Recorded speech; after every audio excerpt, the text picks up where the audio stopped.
అందరికీ నమస్కారం. ఈరోజు మనము 10వ తరగతి నూతన తెలుగు పాఠ్య పుస్తకంలో 6వ పాఠ్యాంశమైన ప్రకృతి సందేశం అనే పాఠం గురించి తెలుసుకుందాం. ప్రకృతి సందేశం అనే పాఠంని మనకు వైసీవి రెడ్డి గారు రాయడం జరిగింది. ఇక్కడ ప్రకృతి మనకు ఏమేమి సందేశాలు ఇస్తున్నది, ప్రకృతి నుంచి మనం ఏం నేర్చుకోవాలి, ఇవన్నీ కూడా మనకు వైసీవి రెడ్డి గారు ఈ పాఠంలో చాలా చక్కగా వివరించడం జరిగింది. ఈ పాఠం చెప్పుకోబోయే ముందు మీకు కొన్ని విషయాలు చెప్పదలుచుకున్నాను ప్రకృతి గురించి. ఇక్కడ ప్రకృతి అనేటటువంటిది భగవంతుడు సృష్టించినటువంటి ఒక అద్భుతం. ఈ ప్రకృతి మనుషులతో పాటు సమస్త కోటి జీవరాశులకు కూడా నిలయం. అలాంటి ప్రకృతిని భవిష్యత్ తరాలకు అందించాలంటే ప్రకృతి విరుద్ధమైనటువంటి పనులు మనుషులు చేయకూడదు. ప్రకృతి విరుద్ధమైనటువంటి పనులు మనుషులు చేయకూడదు. మన పూర్వతరాలను తీసుకున్నామంటే వాళ్ళ యొక్క జీవితాల్లో ఎలాంటి కాలుష్యం అనేటటువంటిది లేదు. అదేవిధంగా మనుషుల్లో కూడా ఎలాంటి కల్మషం అనేది లేదు. వాళ్ళు దొరికితే తింటారు, లేకుంటే పస్తులుంటారు. అది వాళ్ళ యొక్క ఆరోగ్య రహస్యాలు. అందులో మన ప్రకృతి జోలికి పెద్దగా మన పురుగులంతా కూడా పోలేదన్నమాట. ప్రకృతిలో ఉండేటటువంటి వాడిని ఆహారంగా తీసుకుంటున్నారు. ప్రకృతి నాశనానికి పూనుకోలేదు. కాబట్టి వాళ్ళ యొక్క ఆరోగ్యాలు కూడా ఆ రోజుల్లో ఎంతో బాగుండేటటువంటిది. ఇప్పుడు మనమేం చేస్తున్నామంటే మన ప్రకృతిని మనమే మన చేతులారా పాడు చేసుకుంటున్నాం. ప్రకృతిలో కొన్ని అద్భుతాలు ఉన్నాయన్నమాట. అవేమంటే అందమైన లోయలు, సెలయేళ్ళు, కొండకోనలు, చెట్లు, పూలు, పక్షులు, జలపాతాలు, నదీ తీరాలు, సముద్ర తీరాలు, అందమైనటువంటి పక్షుల కిలకిలారావాలు ప్రకృతి ప్రసాదించినటువంటివి. కానీ మనుషులు ప్రకృతికి విరుద్ధంగా ప్రవర్తిస్తూ చేజేతుల ప్రకృతిని నాశనం చేస్తున్నారు. ప్రతి సృష్టి చేస్తున్న మానవుడు సాంకేతిక పరిజ్ఞానం పెరగడంతో తనకు అనుకూలమైనటువంటి వస్తువులను తన అవసరాల కోసం సృష్టిస్తున్న పరికరాలను తయారు చేయడం కోసం ప్రకృతితో చెలగాటమాడుతున్నాడు. ఉదాహరణకి గనుల తవ్వకం, చెట్లను నరికేయడము, ఇండ్ల నిర్మాణం కోసం ఇసుక తవ్వకాలు చేయడం, ఖనిజాల కోసము భూములను పాతాళలోకం వరకు తవ్వివేయడం, అదేవిధంగా ప్లాస్టిక్ వాడటం, ఇవన్నీ చేయడం వల్ల ప్రకృతి దెబ్బతింటున్నది. మనం బ్రతకడానికి అవసరమైనటువంటి ప్రాణవాయువునిచ్చేటటువంటి చెట్లను కూడా నరికేసుకుంటూ మనిషికి అవసరమైన వాటిని అన్నీ కూడా తయారు చేసుకుంటూ జీవిస్తున్నాడు. కాబట్టి ఇక మీదటైనా కూడా మనమంతా కలిసి ప్రకృతిని కాపాడుకుందాం. ముఖ్యమైనటువంటి చెట్లను పెంచి వాటి నుంచి వచ్చే ప్రాణవాయువుని తీసుకొని మరింత కాలం జీవిస్తాం. కాబట్టి ఇకనైనా కూడా మనము ప్రకృతిని ఎప్పటికీ కాపాడుకుంటూ ఉందాం. తర్వాత తరాలకి భవిష్యత్తునిద్దాం అని ఆశిస్తున్నాను. ఇప్పుడు మనము ప్రకృతి సందేశం పాఠంలోకి వెళ్దాం. ఇక్కడ ప్రకృతి సందేశం అనే పాఠాన్ని వైసీవి రెడ్డి గారు రాయడం జరిగింది. ఆయన యొక్క పూర్తి పేరేమంటే ఎమ్మనూరు చిన వెంకటరెడ్డి. మొదటగా చదవండి, ఆలోచించి చెప్పండి. అందులో ఏముందనేది మనం ఇప్పుడు తెలుసుకుందాం. మొదటగా సీస పద్యం ఇచ్చినారు. దానికి అనుగుణంగా తేటగెట్టి పద్యం ఇవ్వడం జరిగింది.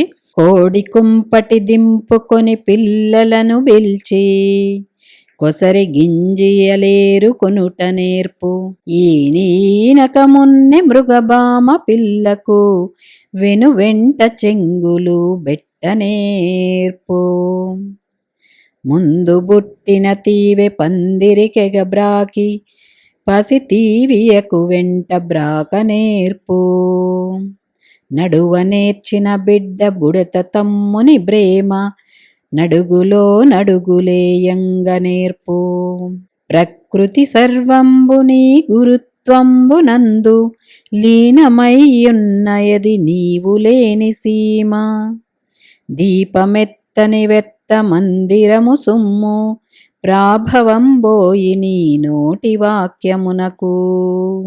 ఈ పద్యాన్ని గుర్రం జాషువా ఖండకావ్యం నుంచి తీసుకోబడింది. గుర్రం జాషువా గారు ఏం చెప్తున్నారంటే, ఇక్కడ కోడి కుంపటి దింపుకొని పిల్లలను పిలిచి కొసరి గింజియలేరుకొనుట నేర్పు.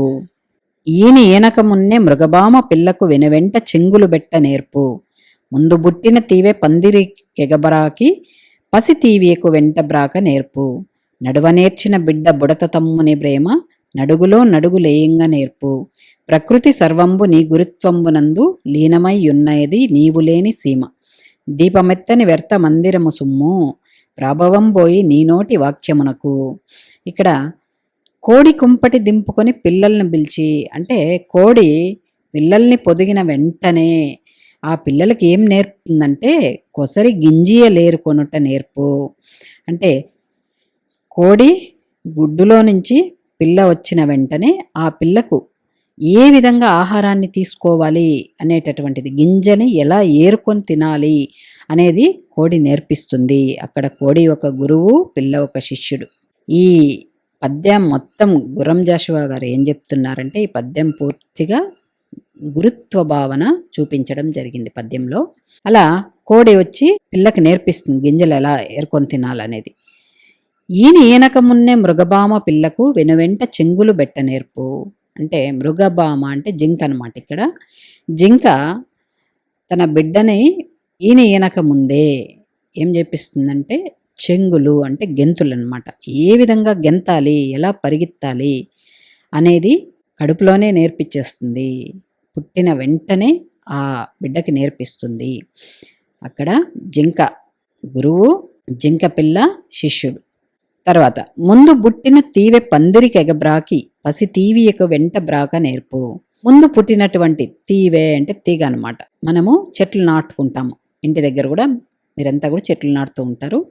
ఆ చెట్టు చిక్కుడు చెట్టు కానీ, జాజి చెట్టు కానీ, ఇలా కాకర చెట్టు కానీ, ఇలాంటివి కొన్ని చెట్లంతా కూడా తీగలంతా కూడా పైకి ఎగబాకుతాయి అన్నమాట. ఆ ఎగబ్రాకేటప్పుడు ఆ పక్కన ఉన్నటువంటి పిల్ల తీగకు కూడా ఏ విధంగా ఎగబాకాలి అని నేర్పించుకుంటూ పైకి వెళ్తుందన్నమాట. అలా చెట్టు కూడా నేర్పిస్తుంది అని చెప్తున్నారు ఇక్కడ కవి. నడువ నేర్చిన బిడ్డ బుడత తమ్ముని ప్రేమ నడుగులో నడుగులేయంగా నేర్పు. నడువ నేర్చినటువంటి బిడ్డ అంటే అన్న తమ్ముడికి, బుడత తమ్ముడికి ఏ విధంగా నడవాలి అనేటటువంటిది, అడుగులో అడుగు ఎలా వేయాలి అనేది నేర్పిస్తాడు. అన్న ఒక గురువు, తమ్ముడు ఒక శిష్యుడు అని నేర్పిస్తాడు. ఇదంతా కూడా ప్రకృతి ద్వారా నేర్చుకునేటటువంటివే అని మనకు కవి ఇక్కడ చెప్పడం జరిగింది. అలాగే ప్రకృతి సర్వంబు నీ గురుత్వంబు, నీ గురుత్వంతో ప్రకృతి మొత్తం కూడా సమస్తం కూడా లీనమై ఉన్నది. నీ ప్రకృతి అంతా కూడా ఒక గురుత్వ భావంతోనే లీనమై ఉన్నది. నీవు లేని సీమ అంటే గురువు లేనటువంటి సీమ ఎలాంటిది అంటే దీపమెత్తని వ్యర్థ మందిరము సుమ్ము. దీపమెత్తని, దీపం పెట్టినటువంటి గుడి ఎలా ఉంటుందో అలాంటిదే. ప్రాభవం పోయి నీ నోటి వాక్యమునకు అని మనకు ఇక్కడ ప్రకృతి గురించి గుర్రం జాషువా గారు చాలా చక్కగా వివరించారు. ఇక్కడ 3 ప్రశ్నలు ఇవ్వడం జరిగింది. మొదటి ప్రశ్న, పై పద్యంలో కవి ఏం చెబుతున్నారు? సమాధానం, గురుత్వ భావన గురించి చెబుతున్నారు. రెండవ ప్రశ్న, ప్రకృతి ద్వారా మనం ఏ ఏ విషయాలు నేర్చుకోవచ్చు? సమాధానం, ప్రకృతి ద్వారా మనము ఈ విషయం ఆ విషయం అని కాకుండా ప్రతి విషయాన్ని నేర్చుకోవచ్చు. మూడవ ప్రశ్న, విశ్వానికి గురువుగా దేన్ని భావిస్తారు? సమాధానం, విశ్వానికి గురువుగా ప్రకృతిని భావిస్తారు. సమాజంలో గురువు పాత్ర చాలా విశిష్టమైనటువంటిది. విద్యార్థులకు జ్ఞానాన్ని పంచి వారి పురోభివృద్ధికి గురువు నిరంతరం కృషి చేస్తాడు. గురువు లేని ప్రాంతము శిథిలమైనటువంటి ఆలయం వంటిది.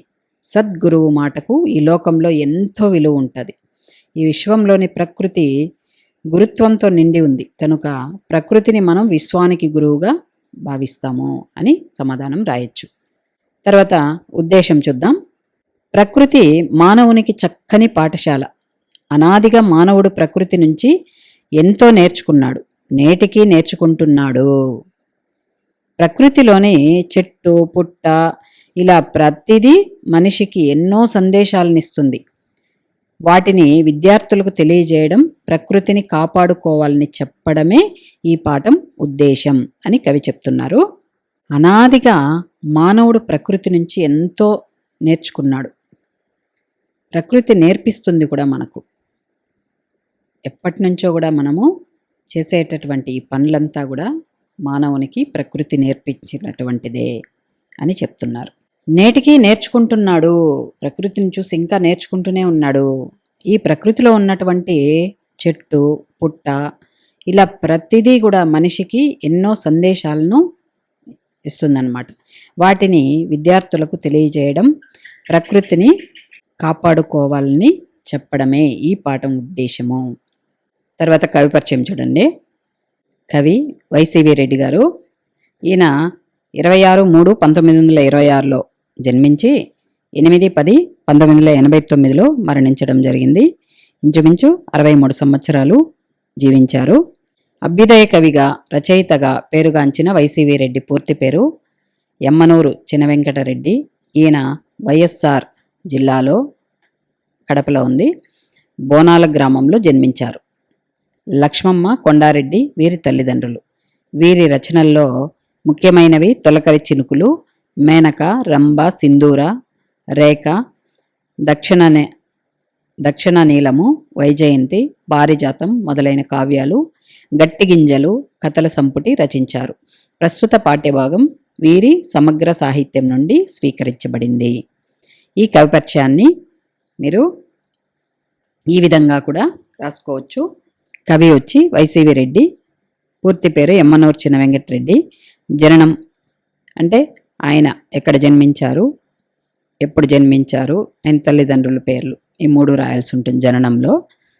వీరు వైఎస్ఆర్ జిల్లాలో బోనాల గ్రామంలో శ్రీమతి లక్ష్మమ్మ, శ్రీ కొండారెడ్డి దంపతులకు 26/3/1926లో జన్మించారు.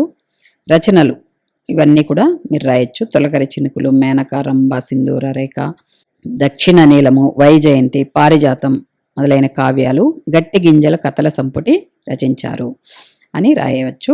విశేషములు అంటే వీరి సాహిత్యం వచ్చి సుకుమార భావ వ్యక్తీకరణకు, పదలాలిత్యానికి పేరుగాంచింది. ఇలా ఈయన గురించి ఉన్నటువంటి విషయాలంతా కూడా మనము విశేషములలో రాసుకోవచ్చు. ఈ విధంగా కవి పరిచయం రాశారంటే మంచి మార్కులు వచ్చే అవకాశం ఉంది. తర్వాత ప్రక్రియ చూద్దాము. ప్రక్రియ వచ్చి గేయము. గేయ కవిత పాడడానికి, లయబద్ధంగా చదవడానికి వీలైనది. గేయంలో లేదా గేయ కవితలో శబ్ద సంబంధమైన లయ ఉంటుంది. గేయ కవిత పాడడానికి, లయబద్ధంగా చదవడానికి వీలైనది. గేయంలో లేదా గేయ కవితలో శబ్ద సంబంధమైన లయ ఉంటుంది. అందువల్ల గానయోగ్యంగా ఉంటుంది, అంటే పాడడానికి చాలా ఇంపుగా ఉంటుంది అని అర్థం. గేయంలో మాత్రాగణాలు ఉంటాయి. దీనిలో ఏ వస్తువునైనా వర్ణించి చెప్పవచ్చు. ఎలాంటి విషయాన్నైనా కూడా గేయంలో వివరించి, వర్ణించి చెప్పవచ్చు అనేసి ఇక్కడ చెప్తున్నారు. మాత్రాగణం అంటే ఏమిటంటే చిటిక వేసే సమయానికి పట్టే కాలాన్ని మాత్ర అంటాం అన్నమాట. అలాంటి మాత్రాగణాలు ఉంటాయి అని చెప్తున్నారు ఇక్కడ. గేయ కవిత అంటే మనము గేయం అంటేనే పాడుకోవడానికి వీలైనటువంటిది. ఇప్పుడు మనం గేయంలోకి వెళ్దాం. మొదటి గేయం నుంచి చెప్పుకుందాం. గిరిధరి ముకుర కందర సరోవరములను అరవిచ్చు విరుల సంబరమైన తుమ్మెదలు, వాసంతవేల విభ్రమ కంచుకితమైన సహకార మంజరి సహకారములు పికము, అందించే సందేశముల్ సంస్కృతి సదన మంజుల గానముల్, అందించే సందేశముల్ సంస్కృతి సదన మంజుల గానముల్. గిరిధరి ముకుర కందర సరోవరములను అరవిచ్చు విరుల సంబరమైన తుమ్మెదలు, వాసంత వేల విభ్రమ కంచుకితమైన సహకార మంజరి సహకారములు పికము, అందించే సందేశముల్ సంస్కృతి సదన మంజుల గానముల్. ఇప్పుడు ఈ గేమ్ని వివరించుకుందాం. గిరి అంటే కొండ, దరి అంటే తీరం, ముకుర అంటే అద్దం, కందర అంటే గుహ, సరోవరములను అంటే సరస్సులను, అరవిచ్చు అంటే విచ్చుకున్నటువంటి, వీరులు వీరులు అంటే తామరలు అంటే పువ్వులు, సంబరమైన తుమ్మెదలు, తుమ్మెదలంతా కూడా ఎంతో సంబరంతో, ఎంతో సంతోషంతో, ఆనందంతో తామర పువ్వుల్ని పైన వాలుతున్నాయి. అదేవిధంగా వాసంత వేళ అంటే వసంతకాలం వేళల్లో. ఇక్కడ వసంతకాలం అంటే గుర్తొచ్చింది. మనకు ఋతువులు వచ్చి 6 అన్నమాట. వసంత ఋతువు, గ్రీష్మ ఋతువు, వర్ష ఋతువు, శరదృతువు, హేమంత ఋతువు, శిశిర్ ఋతువు. ఇక్కడ ఒక్కొక్క ఋతువులో ఈ ప్రకృతిలో మార్పులు అనేది ఒక్కొక్క విధంగా ఉంటుందన్నమాట. ఇప్పుడు వసంతకాలం అంటే ఆల్మోస్ట్ ఎండాకాలం అని చెప్పుకోవచ్చు మనము. ఎప్పటి నుంచి ఎప్పటి వరకు ఉంటుందంటే మార్చి నుంచి మే వరకు ఉండేటటువంటి కాలాన్ని మనం వసంతకాలంగా అంటాం. ఆ వసంతకాలంలో ఎండలు ఎక్కువగా ఉంటుంది. అదేవిధంగా ఈ చిగుళ్ళు వచ్చేది, చెట్లు చిగురించేది, ఇవన్నీ కూడా అప్పట్లోనే ఉంటుంది. అదేవిధంగా గ్రీష్మ ఋతువు వచ్చేసి మే నుంచి జూలై వరకు ఉంటుంది. వర్ష ఋతువు వచ్చి జూలై నుంచి సెప్టెంబర్ వరకు. శరదృతువు వచ్చి సెప్టెంబర్ టు నవంబర్. హేమంత ఋతువు నవంబర్ నుంచి జనవరి వరకు ఉంటుంది. శిశిర్ ఋతువు జనవరి నుంచి మార్చి వరకు ఉంటుంది. ఇలా ఉంటుందన్నమాట. అట్లా ఒక్కొక్క ఋతువులో ప్రకృతిలోని మార్పులు ఒక్కొక్క రకంగా జరుగుతూ ఉంటాయి. కొన్ని పంటలు కూడా కొన్ని ఋతువుల్లోనే వస్తాయన్నమాట. అట్లా ఇక్కడ కవి ఏం చెప్పారంటే, వాసంత వేళ విభ్రమ కంచుకితమైన సహకార మంజరి సహకారములు పికము అందించే. పికములు అంటే కోకిళ్ళలు, కోయిలకు కావలసినటువంటివి అందించును. విభ్రమ అంటే విచ్చుకున్నటువంటి, కంచుకితం కవచంతో కూడిన, సహకార మంజరి. మంజరి అంటే ఇక్కడ చిగురించినటువంటి లేత కొమ్మ. విభ్రమ కంచుకితమైన సహకార మంజరి. మంజరి అంటే చిగురించినటువంటి ఆ లేత కొమ్మలనంతా కూడా సహకారములు పికము కోయిలలకి సహాయం చేసే విధంగా ఉంటాయి. అందించే సందేశాన్ని అందిస్తున్నాయి. ఇది ఎవరిదిరా అంటే సంస్కృతి సదన మంజుల గానములు. ఇవన్నీ కూడా సంస్కృతి పరంగా వచ్చినటువంటి సందేశాలు. మన సంస్కృతి ఇది. అంటే ఒకరికొకరు హెల్ప్ చేయడం అనేటటువంటిది మన సంస్కృతి అని ఇక్కడ ఈ గేయంలో చెప్తున్నారు. అంటే పర్వత సానువుల్లోని అద్దాల వంటి నిర్మలమైనటువంటి సరస్సుల్లో విచ్చుకుంటున్న తామరలు తుమ్మెదలకు సంతోషాలను పంచుతున్నాయి. అదేవిధంగా వసంతకాలంలో ఆశగా తిరుగుతున్నటువంటి కోకిళ్ళలకు మామిడి చెట్లు లేత మావి చిగురులను అందిస్తున్నాయి. ఇవి ఒకరికొకరు సహకరించుకోవడమే మన సంస్కృతి అనే గొప్ప సందేశాన్ని మనకు ఇస్తున్నాయి అనేసి కవి ఈ గేయంలో చెప్పడం జరిగింది. ఇక రెండవ గేయం. ఆవేశగమనలై ఆలింగనము చేసే గిరిశిఖరముల సుందర మేఘమాలికలు కొండ కోనలలోన నిండుగా పుష్పించి అల్లి బిల్లిగ చెట్ల నల్లుకొన్న లతాలి అనుశాసనములిచ్చెరా మధురమౌ ఐక్యతను కాంక్షించెరా. అనుశాసనములిచ్చెరా మధురమౌ ఐక్యతను కాంక్షించెరా. ఆవేశగమనలై ఆలింగనము చేసే గిరి శిఖరముల సుందర మేఘమాలికలు కొండ కోనలలోన నిండుగా పుష్పించి అల్లి బిల్లిగ చెట్ల నల్లుకొన్న లతాలి అనుశాసనములిచ్చెరా మధురము ఐక్యతను కాంక్షించెరా. ఈ గేయం వివరించుకుందాం. ఇక్కడ ఐక్యత అంటే ఐకమత్యం. ఈ గేయంలో ఏం చెప్తున్నారంటే ఐకమత్యంగా ఉండండి, కలిసిమెలిసి ఉండండి అనేది చెప్పడం జరిగింది. ఆవేశగమనలై, గమనం అంటే ప్రయాణం. ఆలింగనము చేసే, ఆలింగనం అంటే కౌగిలించుకోవడం. గిరి శిఖరముల సుందర మేఘమాలికలు అంటే మేఘమాలికలు అంటే ఆకాశంలో వెళ్ళేటటువంటి మేఘాలంతా కూడా వచ్చి, గిరి అంటే కొండలు అనమాట. కొండల్ని పర్వతాలను, శిఖరాలంటే పర్వతాలు, కొండల్ని పర్వతాలనంతా కూడా ఆ మేఘాలంతా కూడా కమ్మేస్తాయి కదా, కమ్మేసినాయి. అదేవిధంగా కొండల్లో కోనల్లో నిండుగా పుష్పించి, పూలంతా కూడా చాలా చాలా చాలా పూలంతా కూడా కొండల్లో కోనల్లో కూడా వస్తూ ఉంటాయి, వికసిస్తూ ఉంటాయి. అల్లి బిల్లిగా అవన్నీ కూడా ఒకటి అల్లుకొని చెట్ల నల్లుకున్న లతాలి. లత అంటే తీగలు అనమాట. తీగల రూపంలో కొండల్ని కోనల్ని అంతా కూడా అల్లించుకుంటాయి, అంటే ఐకమత్యంగా ఉంటాయి, ఒక్కటిగా ఉంటాయి అని కవి మనకు ఈ గేయంలో చెప్పడం జరిగింది. అనుశాసనము అనేటటువంటి ఆ శాసనాన్ని ఇస్తున్నారా, మధురమౌ మీరంతా కూడా ఐక్యతను కాంక్షించరా, ఐక్యతను కోరండి, ఐక్యత అంటే ఐకమత్యాన్ని కోరండి అని మనకు ఈ పద్యంలో చెప్పారు. అంటే ఆకాశంలో తమని తాము మరిచి తిరుగుతున్నటువంటి అందమైనటువంటి మేఘాలంతా కూడా ఈ పర్వత శిఖరాలనంతా కూడా కప్పేసుకుంటాయి. ఎలా కప్పుకుంటాయంటే కౌగలించుకున్న విధంగా కప్పుకుంటాయి అన్నమాట. మేఘాలు ఉంటాయి కదా ఆకాశంలో, తమను తాము మర్చిపోయేసి తిరుగుతూ ఉంటాయన్నమాట. అవి అందమైనటువంటి ఆ మేఘాలు పర్వత శిఖరాలను, కొండల్ని, కోణాలని, పర్వతాలని, వీటిని అన్నింటిని కూడా కౌగిలించుకుంటాయి. అదేవిధంగా కొండ కోణాల్లో ఉన్నటువంటి చెట్లు అన్నమాట, పూలు పూసిన తీగలు, చెట్లు, ఇవన్నీ కూడా ఒక్కొక్క చెట్టు ఇంకో చెట్టుకు అల్లుకుంటూ పోతుంది. ఇది మానవులంతా కూడా ఇదే విధంగా ఐకమత్యంతో ఉండాలని గొప్ప సందేశాన్ని అందిస్తున్నారు కవి మనకు ఈ గేయం ద్వారా. తర్వాత మూడవ గేయము. మూడవ గేయంలో మనకేం చెప్పారంటే ప్రేమ గురించి చెప్తారనమాట. ఒకరి పట్ల ఒకరు ఏ విధంగా ఉండాలి అనేటటువంటి ప్రేమ గురించి మనకు ఈ గేయంలో చెప్తారు, తెలుసుకుందాం.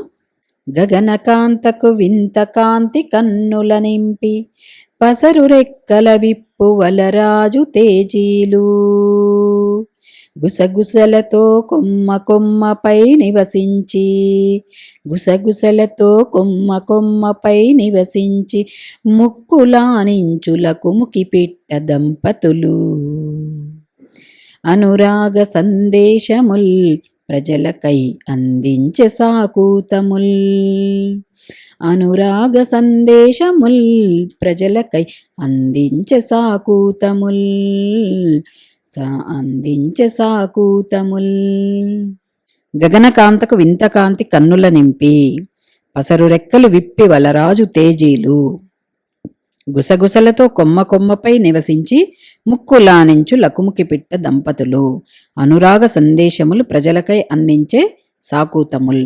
ఇక్కడ గగనకాంతకు, గగనం అంటే ఆకాశం అన్నమాట, కాంత అంటే శ్రీ, వింత కాంతి కన్నుల నింపి, పసరు రెక్కలు ఆకుపచ్చని రెక్కలున్నటువంటి రెక్కల్ని విప్పి వలరాజు తేజీలు, వలరాజు అంటే ఇక్కడ ఎవరు అంటే మన్మధుడు అనమాట, తేజీలు అంటే రామచిలుకలు గుసగుసలతో కొమ్మ కొమ్మపై నివసించి, గుసగుసలాడుతూ ప్రతి కొమ్మ పైన నివసిస్తాయి.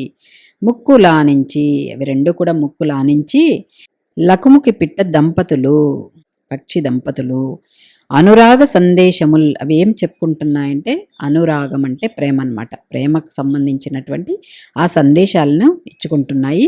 ప్రజలకై అందించే, ప్రజలు కూడా ఇలా ఉండండి అనేసి ప్రజలకు కూడా అందిస్తున్నాయి. సాకూతముల్, సాకూతముల్ అంటే ఉపదేశాలు, వాటి యొక్క ఉపదేశాలంతా కూడా ప్రజలకు అందిస్తున్నాయి అని ఇక్కడ చెప్పారు. ఇక్కడ మన్మధుడి వాహనమైనటువంటి రామచిలుకలు తమ ఆకుపచ్చని రెక్కలు విప్పి ఎగురుతూ ఆకాశమనే శ్రీ కన్నులలో కాంతి నింపుతున్నాయి. అన్యోన్యమైన లకుముకి పిట్టల జంట అనురాగంతో గుసగుసలాడుతూ కొమ్మలపై నివసిస్తున్నాయి. ఇవి పరస్పరం ప్రేమానురాగాలతో జీవించాలని ప్రజలకు సందేశాన్ని ఇస్తున్నాయి. తర్వాత గేయం. జరటారు నచ్చవులు కరిగిపోయేడి వేళ పురి విప్పి నాట్యముల్ పోహలించెడి నెమ్మి పైనుండి మలకలై పారుసెల కన్నెలకు, పైనుండి మలకలై పారుసెల కన్నెలకు ఆట పాటల నేర్పు అలసమౌ తెమ్మెరలు సమయ దీక్షలనిచ్చెను స్వేచ్ఛకై సమత మమతల తెచ్చెను, సమయ దీక్షలనిచ్చెను స్వేచ్ఛకై సమత మమతల తెచ్చెను. జరటారుణచ్చవులు కరిగిపోయేడి వేళ పురివిప్పి నాట్యముల్ పోహలించడి నెమ్మి పైనుండి మలకలై పారు సెలకన్నెలకు ఆటపాటల నేర్పు అలసమౌ తెమ్మెరలు సమయ దీక్షలనిచ్చెను స్వేచ్ఛకై సమత మమతల తెచ్చెను. ఇక్కడ ఈ గేయంలో మనకు పూర్తి స్వేచ్ఛ గురించి చెప్పడం జరిగింది. జరటారుణచ్చవులు అంటే ముదిరినటువంటి అరుణకాంతులు, అరుణ అంటే ఎరుపు రంగు, కాంతులు, కాంతి అంటే వెలుగన్నమాట. ముదిరిన అరుణకాంతులు కరిగిపోయేడి వేళ, అంటే సూర్యుడు పొద్దున బాగా ఎండగా కనిపిస్తాడు, మనకు ఎర్రగా కనిపిస్తాడనమాట. అది సాయంత్రం అయ్యే కొద్దీ ఆ ఎరుపుతనం అనేది తగ్గుతుంది అని మనం ఊహించుకోవచ్చు ఇక్కడ.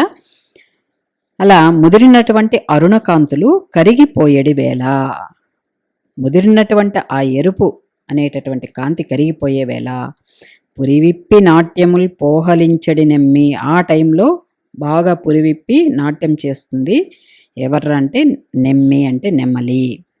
పైనుండి మలకలై పారు సెలకన్నెలకు, అంటే పైనుండి మలకలై అంటే మలుపులు తిరిగినటువంటి పారేటటువంటి సెలకన్నెలకు, సెలయేటి కన్నెలకు, ఆటపాటల నేర్పు అలసమౌ తెమ్మెరలు, ఆటపాటలు నేర్పించేటటువంటి ఆ చిరుగాలులు, అంటే పైనుండి వచ్చేటటువంటి నీళ్లు కదులుతూ ఆడుతూ పాడుతూ కిందికి చేరుతాయన్నమాట. అది ఇక్కడ చెప్పడం జరిగింది.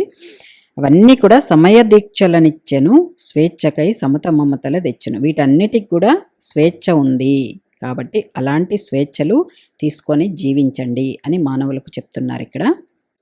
అంటే మబ్బు పట్టినటువంటి వేళ ఆనందంతో నెమళ్ళు పురివిప్పి నాట్యమాడుతున్నాయి. అంటే పొద్దుపోయేటటువంటి సమయంలో నెమళ్ళు పురివిప్పి నాట్యమాడుతున్నాయి. కొండలపై నుండి దూకుతూ కూడా మలుపులు తిరుగుతూ వయ్యారంగా సాగే సెలయేటి కన్నెలకు చిరుగాలులు ఆటపాటలు నేర్పుతున్నాయి. కొండలపై నుంచి పైనుంచి దూకుతాయన్నమాట నీళ్లు, అప్పుడు అవి ఆడుతూ పాడుతూ దూకుతాయని ఇక్కడ చెప్తున్నారు.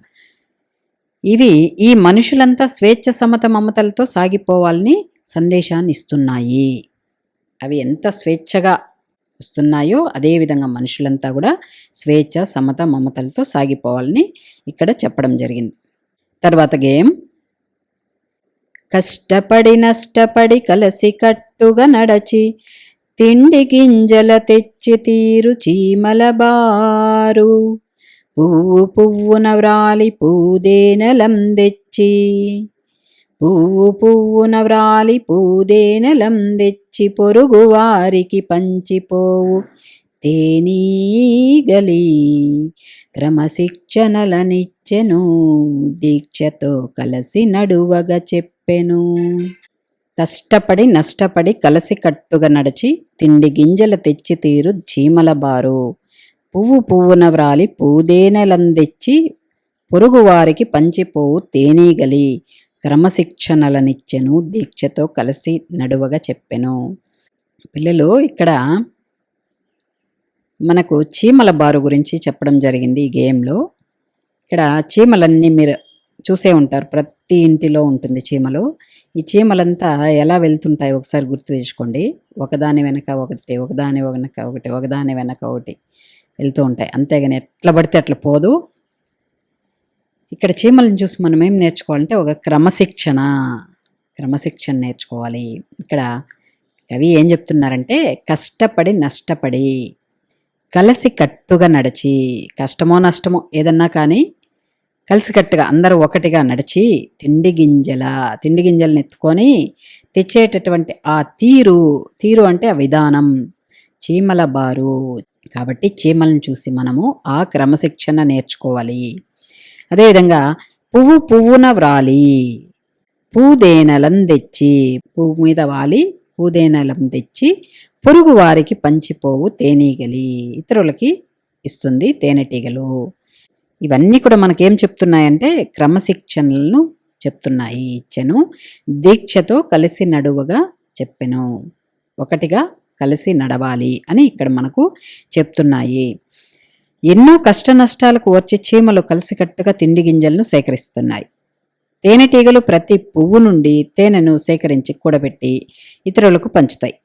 ఇవి క్రమశిక్షణతో ఐక్యంగా ఉండాలని మానవాళికి చెబుతున్నాయి అని మనకి ఈ గేయంలో చెప్పారు. తర్వాత గేయం చూద్దాం. కొండనెత్తాలలో కోనలోతులలోన ప్రభవించి పుంజుకొని పల్లవించిన కావి, ఒక కొమ్మలో పుట్టి ఒక రెమ్మలో విడిగి అందాల చిందించు అరవిరుల నెత్తావి, కదిలిపోయెను కవితలై మానవుల గతికి చక్కని బాటలై. కదిలిపోయెను కవితలై మానవుల గతికి చక్కని బాటలై. కొండ నెత్తాలలో కోనలోతులలోన ప్రభవించి పుంజుకొని పల్లవించిన కావి, ఒక కొమ్మలో పుట్టి ఒక రెమ్మలో విడిగి అందాల చిందించు అరవిరుల నెత్తావి. కదిలిపోయెను కవితలై మానవుల గతికి చక్కని బాటలై. ఈ గేయంలో మనకు కవిత గురించి చెప్పడం జరిగింది. కొండ నెత్తాలలో కోనలోతులలోన అంటే కొండల మధ్య లోయల్లో పుట్టినటువంటి, ప్రభవించి అంటే పుట్టి, పుంజుకొని, పల్లవించిన కావి కాంతి, కావి అంటే కాంతి అన్నమాట. ఒక కొమ్మలో పుట్టి, ఆ కాంతి వచ్చి ఒక కొమ్మ పైన ఒక కొమ్మలో పుట్టి, అదేవిధంగా ఒక రెమ్మలో విడిగి అందాలు చిందిస్తూ అరవిరుల నెత్తావి, నెత్తావి అంటే సువాసన. ఇదంతా కూడా ఒక కవితలా. కదిలిపోయెను కవితలై అంటే కదిలిపోతున్నాయి ఒక కవితలాగా, మానవుల గతికి చక్కని బాటలై. కొండల మధ్య లోయల్లో పుట్టి వ్యాపిస్తున్న ఎర్రని కాంతి కొమ్మలలో రెమ్మలలో అందాలు చిందిస్తూ అరవిరిసిన పువ్వుల సువాసన ఒక కవితలా సాగిపోతూ మానవుల జీవన గమనానికి చక్కని దారులను చూపిస్తున్నాయి అని మనకు ఈ గేయంలో చెప్పారు. తర్వాత గేయం.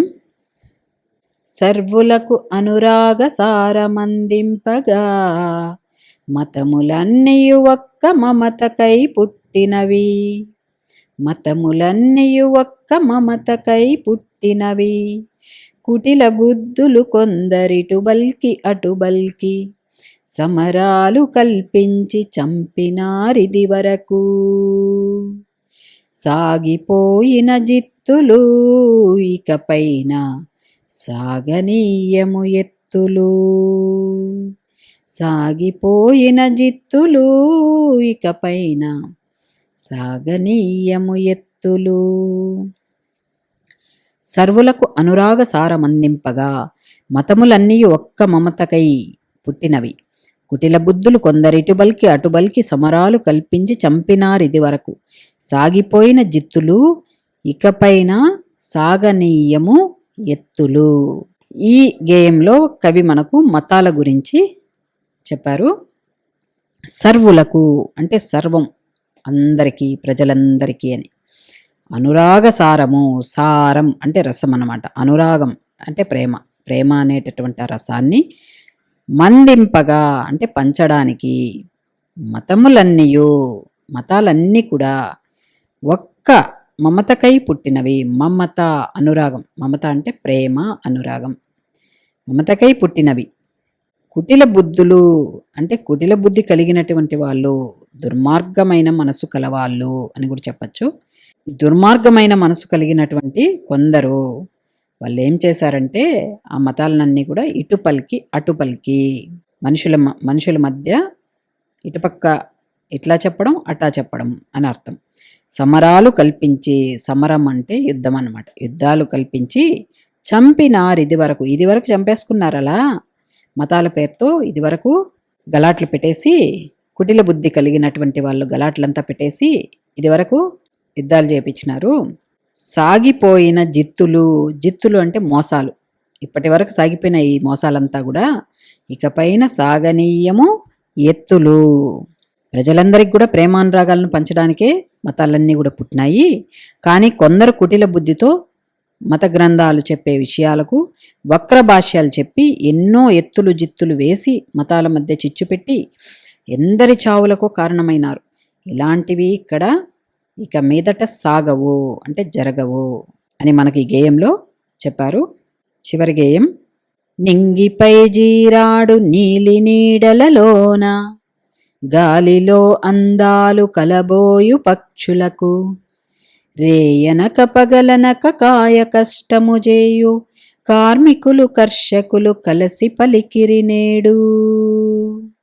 సమతకై పోరాడగా ఈ నేల శాంతి సౌఖ్యము నింపగా. సమతకై పోరాడగా ఈ నేల శాంతి సౌఖ్యము నింపగా, శాంతి సౌఖ్యము నింపగా. నింగిపై జీరాడు నీలి నీడలలోన, గాలిలో అందాలు కలబోయు పక్షులకు, రేయనక పగలనక కాయకష్టము జేయు కార్మికులు కర్షకులు కలిసి పలికిరి నేడు, సమతకై పోరాడగా ఈ నేల శాంతి సౌఖ్యము నింపగా. మనకు ఈ చివరి గేయంలో ఏం చెప్పారంటే అందరూ కూడా సమానమే, సమానత్వం గురించి చెప్పడం జరిగింది. నింగిపై, నింగి అంటే ఆకాశం అన్నమాట, జీరాడు అంటే వేలాడేటటువంటి, నీలి నీడలలోన, నింగి ఆకాశం నుంచి వస్తుంది నీడ అనేటటువంటిది, అది వేలాడుతూ ఉన్నట్టుగా ఉంటుంది అని చెప్తున్నారు ఈడ. ఆ నీలి రంగులో ఉన్నటువంటి ఆ నీడలలోన, గాలిలో అందాలు, గాలిలో అందాలు కలబోయు పక్షులకు, గాలిలో అందాలు కలబోయు పక్షులకు, రేయనక పగలనక కాయ కష్టము చేయు.